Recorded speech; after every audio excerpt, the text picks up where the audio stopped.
Salam Indonesia, Anda menyaksikan berita terkini bersama saya, Madis Keren Karang. Pemirsa, hingga Kamis 12 Agustus ini, kumulatif kasus COVID-19 Bali sudah melampaui 91.000 orang. Hal ini dikarenakan kasus COVID-19 Bali masih mengalami kenaikan signifikan.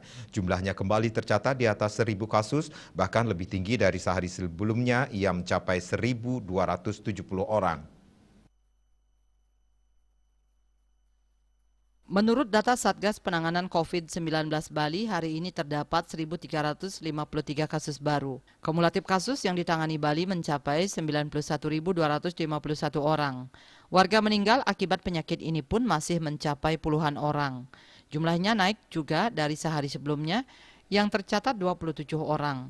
Pasien meninggal bertambah 35 orang. Kumulatif korban jiwa COVID-19 mencapai 2.579 orang atau 2,83%. Rinciannya 2.573 WNI dan 6 WNA. Kabar baiknya, tambahan pasien sembuh di Bali juga tercatat 1.000-an orang. Jumlahnya lebih banyak dari sehari sebelumnya. Pasien sembuh bertambah mencapai 1.557 orang, sehingga total pasien sembuh saat ini sebanyak 76.080 orang atau 83,37%. Jumlah kasus aktif yang masih dirawat maupun menjalani karantina berjumlah 12.592 orang atau 13,8%. Mereka dirawat di 17 rumah sakit dan dikarantina di Bapelkesmas, UPT Nyitdah, Wisma Bima, dan BPK Pering.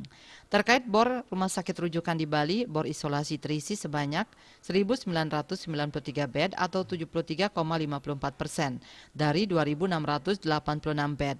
Masih tersisa sebanyak 693 bed atau 26,46%. Untuk bor ICU terisi sebanyak 237 bed atau 71,53% dari 287 bed. Masih tersisa sebanyak 50 bed atau 28,47%. Dia Dewi Bali Pos melaporkan. Pemirsa, untuk mencegah penyebaran COVID-19, ingat pesan Ibu selalu terapkan 3M, wajib memakai masker, mencuci tangan, jaga jarak, serta hindari kerumunan.